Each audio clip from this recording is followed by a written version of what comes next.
But anyway, we went into the Supreme Court of British Columbia, and we went in there to challenge Canada, the whole notion of Canada as it was at the time that Justice Binney referred to. We went in to say, this territory that you're on, that we know as ours, is still ours. And you have to deal with us as far as that goes. Our right to govern ourselves and be responsible for ourselves still belongs to us. And we're gonna turn this place upside down. We're gonna create a context for reconciliation. You know? We went into the Supreme Court of British Columbia on the evidence of our chiefs and our people, our own histories, about our own land, about our own language, about our own spirituality. And the Chief Justice chose, in his wisdom, to treat it as hearsay and not give much weight to it. And so our end result is that we lost pretty much 100% at trial. We went back into the Court of Appeal and we had some goals there to deal with pre-Confederation and extinguishment that the province was arguing. And we thought that our ability to move forward there was going to be limited, so we were careful in what we tried to accomplish there.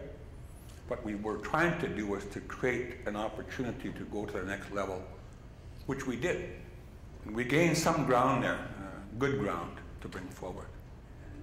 And ultimately into the Supreme Court of Canada, where we came out with a decision December the 11th of '97. The first legal recognition in Canadian legal history of Aboriginal title and rights, constitutional protection, a respect for our evidence, our oral histories. So what are we talking about when we talk about reconciliation? What's the context? So the last line in our decision out of the Supreme Court of Canada was, we are all here to stay. And the recommendation was that we need to negotiate. So the subsequent cases that came out of the Supreme Court and created the opportunities for us. What came out of Delgamuukw and Gistay clearly was that we have a right to govern ourselves and to govern our lands. If you look at Haida coming out behind Delgamuukw and Gistay, where the province is saying, okay, we have to talk to these people. When do we talk to them? And the court says at the strategic level of government. Right? What does that mean? In that case, they're talking about forest lands.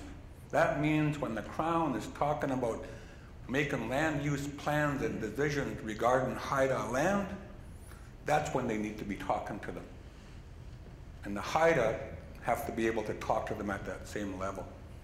Following that, Mikisew out of Treaty 8 in Alberta, where Canada was saying to the court, well, if we have to talk to them, we have talked to them. We followed the letter of our policy, which is the Federal Environmental Review Policy. And the court said, no, that's not good enough. Because the rights of First Nations people, be they treaty or Aboriginal rights, are special rights. They're constitutionally recognized and protected rights. And they require a different process. But the Crown can't just rely on its own legislation. So that means, in my opinion, we have the right to express our own jurisdiction. We have the right to come forward with our own legislation, our own policies. And that's the level of reconciliation that I envision. It's a government-to-government relationship. It's almost like conflict of laws, where you have jurisdiction butting up against jurisdiction. There are ways to deal with that.